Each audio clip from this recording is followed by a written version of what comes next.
అసెంబ్లీలో అయితే టక్కబర్ కోట్లాట నడుస్తున్నది. మీరేం చేసిర్రు అంటే మీరేం చేసిర్రు, లీల పంచాయతీ పెట్టిందే మీరు అని చెప్పి ఒక లీడరు, మేమెందుకు పెడతాం లీల పంచాయతీ మీరే పెట్టిరని ఒక లీడరు, ఇక బస్సులు పెంచుండి మహిళలకు ఇబ్బంది పడుతురు అని చెప్పి ఒక లీడరు, బస్సుల వల్ల మంచిగానే ఉన్నది మీకే కడుపు ఉబ్బుతున్నది అని చెప్పి ఇంకో లీడరు.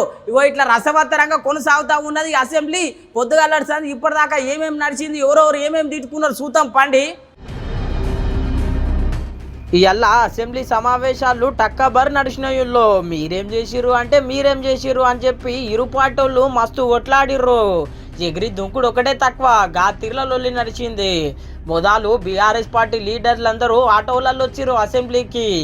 ఆటో కార్మికులకు వెంటనే, ఆటో కార్మికులకు వెంటనే, చనిపోయిన ఆటో కార్మికులకు 10 లక్షలు. ఈ లొల్లు అయిపోయినాక అందరు కలిసి అసెంబ్లీకి పోయిర్రులో. అసెంబ్లీ సమావేశాలు సురువైనాయి. అసెంబ్లీలో మొదలు ధన్యవాద తీర్మానానికి ప్రవేశపెట్టిండుల్లో వేముల వీరేశం సారు. తెగాదుల్లో ధన్యవాద తీర్మానం పెట్టుకుంటేనే దండి అరుచుకున్నాడు బీఆర్ఎస్ పార్టీలను.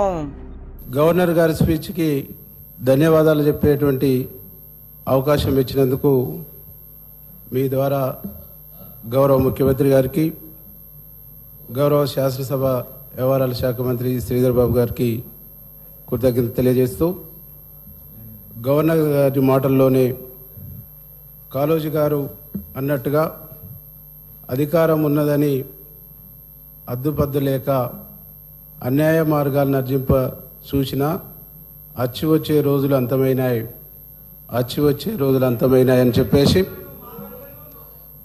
మీ దాంట్లోనే ఉన్నా మీరు చేసిన పాపాలని చెప్తా, మీ దాంట్లోనే ఉన్నా మీరు చేసిన పాపాలని చెప్తా. ఇంటి ఓపుకుందా, ఇనే ఓపుకుందా, ఇనే ఓపుకుందా?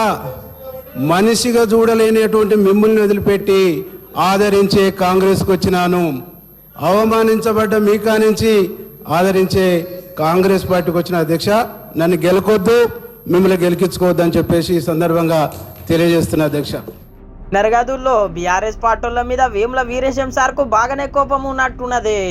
ఇక వేముల వీరేశం సారు ధన్యవాద తీర్మానాన్ని ప్రవేశపెడితే దాన్ని ఎన్ఎం శ్రీనివాస్ సార్ ఇగో ఇట్లా బలపరిచిండు. బలపరిచినాక ఇట్లా మాట్లాడిండు. ఏం జరిగింది? పాఠశాలలు పెరగలేదు అధ్యక్ష. గురుకులాల పేరు మీద ఒయాసిస్ ఆఫ్ ఎక్సలెన్స్ నిర్మాణం చేసిరు. వాళ్ళు కూడా మా మిత్రులు చెప్పినట్టు అద్దె భవనాల్లోనే ఇంకా అక్కడ చదువు కొనసాగుతా ఉంది. మౌలిక వసతుల కల్పన లేదు. అక్కడ టీచర్ల కొరత ఉంది. 20,000 మంది టీచర్లు రిటైర్ అయిపోతే కనీసం ఒక్క టీచర్ను కూడా నియామకం చేసుకునే సోయి గత ప్రభుత్వానికి లేదు అధ్యక్ష. అంతేకాదు 9,000 మంది విద్యా వాలంటీర్లను ఉన్న పలంగా ఏకకాలంలో వాళ్ళను రద్దు చేసి పిల్లలకు విద్యను దూరం చేసింది అధ్యక్ష. ఇన్నరు కదా. ఇక సారు మాట్లాడినాక బీఆర్ఎస్ పార్టీ నుంచి పల్లా రాజేశ్వర్ రెడ్డి సార్ లేచిండు. ఆర్టీసీ మొత్తం ఆగమైపోయింది. ఆర్టీసీ బస్సులు పెంచాలే, మహిళలకు సరిపోతలేవు, అట్లనే ఆటో కార్మికులను ఆదుకోవాలని చెప్పి ఓ గీతీర్ర మాట్లాడిండు. మహిళలకు బస్సులు ఇచ్చారు, బ్రహ్మాండంగా ఉన్నది. కానీ అక్కడ మొత్తం కూడా ఇబ్బందులు పడుతున్నారు. బస్సుల సంఖ్య పెంచలేదు, బస్సుల ట్రిప్పులు పెంచలేదు. ఇవాళ వాటి ఇంకా చాలా చోట్ల కూడా ఇలా తగ్గిన సమస్య ఉన్నది.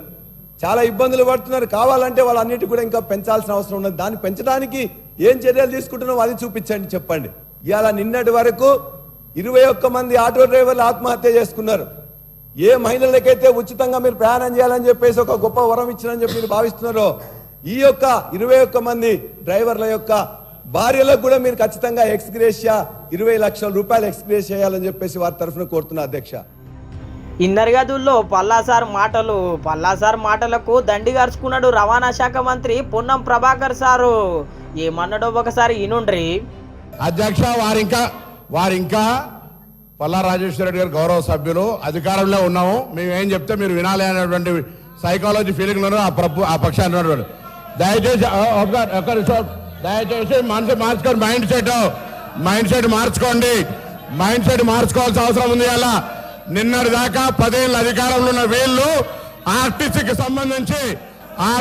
సంబంధించి తెలంగాణ ఉద్యమం కోసం నై చలేగా బస్ కప్పయ్యా నై చలేగా అని ఉద్యమం చేసిన వాళ్ళ గురించి పట్టించుకోని వీళ్ళు, 60 రోజులు సమ్మె చేస్తే ఆత్మహత్యలు చేసుకుంటే పట్టించుకోని వీళ్ళు ఇలా ఆర్టీసీ గురించి మాట్లాడుతున్నారు అధ్యక్ష. ఇలా తెలంగాణ ప్రభుత్వం అధికారంలో కాంగ్రెస్ పార్టీ వచ్చిన తర్వాత ఇప్పటి వరకు 15 కోట్ల మంది పైగా మహిళా అక్క చెల్లెళ్లకు ఉచితంగా ఇలా బస్ సౌకర్యం ఇచ్చినామని మనం చేస్తున్నా. 535 కోట్ల రూపాయల విలువ కలిగేటువంటి బస్ ఫేర్స్ ను ప్రభుత్వం భరించింది అధ్యక్ష. ఇలా వీళ్ళు మాట్లాడుతూ ఉన్నారు. ఇన్నారు కదా పొన్నం ప్రభాకర్ సార్ పొగలు కక్కుతుండలే. ఆ ముచ్చట అట్లుంటే హరీష్ రావు సారు అసెంబ్లీకి వచ్చేటప్పుడు ఆటోలలో వచ్చిరు కదా, ఆ ముచ్చట మీద గట్టిగా అరుచుకున్నాడు. బెంజు కార్లలో తిరగట్టోళ్ళు ఇలా ఆటోలు వచ్చి ఆగం చేస్తున్నారు అని చెప్పి గీ తీర్లు అరుచుకున్నాడు.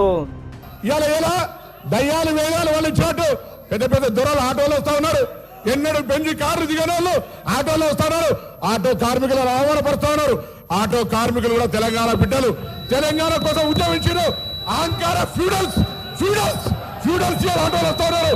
ఏం ఫ్యూడలిజం ఇది? ఆటో జీవనోపాధిగా నడుపుకుంటే ఈ ఫ్యూడల్స్ ఆటోలు వచ్చి ఆటో కార్మికులు అవమానపరుస్తారా? ఈ ఫ్యూడల్స్ ఆటో కార్మికులు అవమానపరుస్తారు అధ్యక్ష. సుశీర్ గదుల్లో మంత్రి పొన్నం ప్రభాకర్ సార్ ఉగ్రరూపం.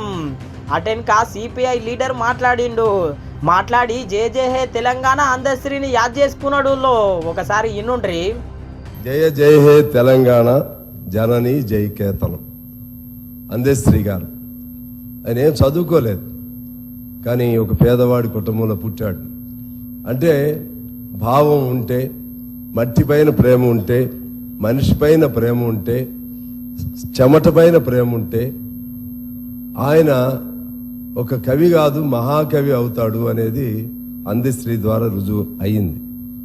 ఆయనే అన్నాడు, మాయమైపోతున్నాడమ్మా మనిషి అన్నవాడు, మచ్చుకైనా లేడు మానవత్వం ఉన్నవాడు.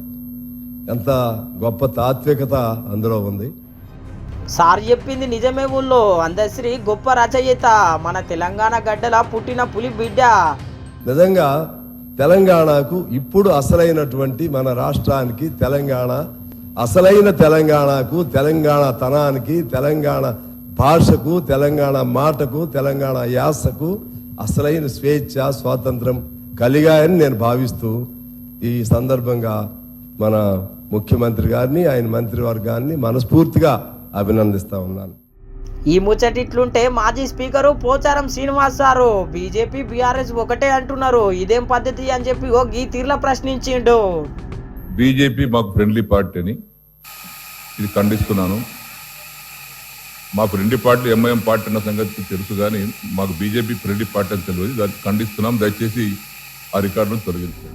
ఇన్నర్ గదుల్లో పోచారం శ్రీనివాస్ సార్ మాటలు. బీఆర్ఎస్ బీజేపీ ఒకటి కాదు అంటున్నాడు.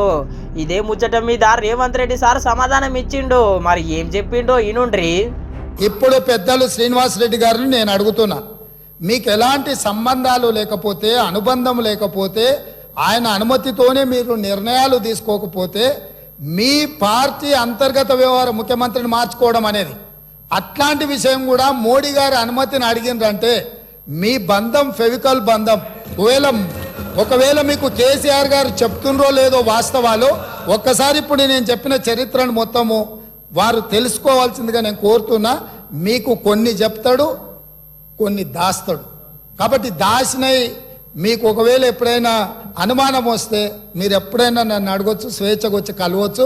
మిగతా వివరాలన్నీ కూడా నేను మీ దృష్టికి తీసుకొస్తాను. ఇన్నర్ గదుల్లో సీఎం సార్ మాటలు. బీఆర్ఎస్ బీజేపీ పోకట ఒకటే విధంగా ఉన్నది, ఏం కావాలన్నా మోడీ సార్నే అడుగుతున్నారు అని చెప్పి అనుకొచ్చిండు. ఈ ముచ్చటిట్లుంటే బీజేపీ లీడర్ మాట్లాడిండు. ఏం మాట్లాడిండో ఇనుండ్రి. మద్యం ఈ రాష్ట్రంలో ఏరులై పారుతున్నది.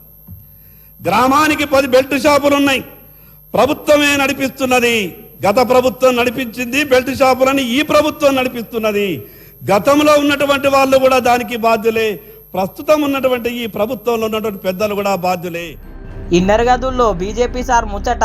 రాష్ట్రంలో మద్యం ఎక్కువైతున్నది, దీని మీద చర్యలు తీసుకోవాలి. ఇక రేవంత్ రెడ్డి సారే ఎన్నోసార్లు బహిరంగ సభలలో చెప్పిండు. ఆ దిశగా నిర్ణయాలు తీసుకోవాలని చెప్పి యాద్ చేసిండు ప్రభుత్వానికి. ఆ తర్వాత జరంతసేపు విరామం నడిచింది. విరామం తర్వాత ఆరాం లేకుండా నడుచుకున్నాడు రేవంత్ రెడ్డి సారు లీలా పంచాయతీ కోసం. నాగార్జున సాగర్ 100% మన భూభాగంలో ఉంది. మన ప్రాంతం, మన ప్రాంతానికి లోపటికొచ్చి తుపాకులు పెట్టి ప్రాజెక్టులను ఆక్రమించుకుంటుంటే వీళ్ళ సహకారం లేకుండా వస్తాడా అధ్యక్ష? ఇంటి దొంగలు లేకుండా జగన్మోహన్ రెడ్డి గారు లోపలికొచ్చి నాగార్జున సాగర్ డామ్ మీద పహారాలు కాసే పరిస్థితి వస్తుందా అధ్యక్ష? ఎందుకు ఎందుకు ఎందుకు ఆ రోజు వీళ్ళు మాట్లాడలేదు? వీళ్ళు ఇచ్చిన అలుసే కదా, వాళ్ళు పెట్టిన పులుసు తిని వీళ్ళు అలుసు ఇవ్వడం వల్లనే కదా ఈరోజు ఈ పరిస్థితి వచ్చింది. ఆయల్ల రాయలసీమకు పోయినప్పుడు కల్వకుంట్ల చంద్రశేఖరరావు గారు, ఈనాటి మంత్రి శ్రీమతి రోజా గారు పెట్టిన రాగి సంకటి రొయ్యల పులుసు తిని రాయలసీమను రతలాలసీమను చేస్తా అని చెప్పి మాట ఇచ్చి ఏ బేసిన్లు లేవు, బేసిజాలు లేవు, మీరు కొట్టుకపోండి అన్నాడు. వాళ్ళు కొట్టుకపోయారు. చూసిరు కదా, నీళ్ళ పంచాయతీ మీద నిప్పులు జరుగుతున్నాడు CM Revanth Reddy sir. Rayalaseema lift 797 FRL దగ్గర కట్టిరు అధ్యక్ష. కుండ ఇట్లుంటే కుండకు సైడ్కు పొక్క పెట్టలే అధ్యక్ష, కింద పెట్టిండు.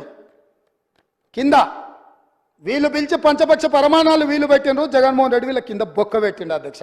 బొక్క పెట్టి మొత్తం తరలించకపోతుంటే మిన్నకుండా ఉన్న మీళ్ళు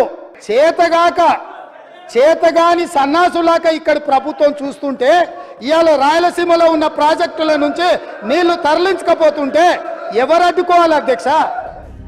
ఇన్నర్ గదుల్లో నీళ్ళ పంచాయతీ మరి నిలకడ ఉంటుందా లేకపోతే ఇంకెన్ని రోజులు నడుస్తుందా చూడాలి.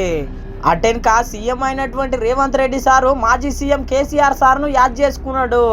ప్రతిపక్ష నేతగా సూచనలు ఇవ్వాల్సిన అవసరం అయితే ఉన్నది. ప్రతిపక్ష నేత లేకుండా సభ మొత్తం బోసిపోతున్నది, ఆ సీటు మొత్తం ఖాళీ అవుతున్నది. 80,000 పుస్తకాలు చదివిన కేసీఆర్ గిదేం పద్ధతి అని చెప్పి గట్టిగానే అరుచుకున్నాడు రేవంత్ రెడ్డి సారు. మీలో మార్పు రావాలి, అందుకే మీ అధికారాన్ని మార్చినాం. ప్రధాన ప్రతిపక్షంగా మీ బాధ్యతను నెరవేర్చాలని ప్రధాన ప్రతిపక్ష హోదా వారికి ఇచ్చి ప్రజలు ఇంకొక అవకాశాన్ని ఇచ్చే ప్రయత్నం చేశారు. దురదృష్టవశాత్తు గవర్నర్ గారి ప్రసంగం రోజు ప్రధాన ప్రతిపక్ష నాయకుడు హాజరు కాలేదు. ఈరోజు ఈ చర్చలో అయిన వారు సుదీర్ఘమైన రాజకీయ అనుభవము, పరిపాలనలో వారికి అనుభవం ఉన్నది. 80,000 పుస్తకాలు చదివిన తెలంగాణ రాష్ట్రంలో అందరికంటే అతి గొప్ప మేధావిని అని వారు పదే వారు ప్రస్తావిస్తుంటారు. ఆ మేధావితనం ఈ 4 కోట్ల తెలంగాణ ప్రజల యొక్క అభ్యున్నతి కోసం వారు ఉపయోగించి ఈ సభలో ఈ ప్రభుత్వం తీసుకుంటున్న నిర్ణయాలలో ఏమైనా ప్రజలకు ఇబ్బంది కలిగే అంశాలు ఏమైనా ఉంటే వాటిని సవరించి వారు సూచన చేస్తే వారి సూచనలు తీసుకొని ప్రతిపక్షాన్ని, ప్రతిపక్ష నాయకుడిని గౌరవించి మా ప్రభుత్వము ప్రజాపాలన అందించాలన్న ఆలోచనతో సభలోకి వచ్చినాం అధ్యక్ష.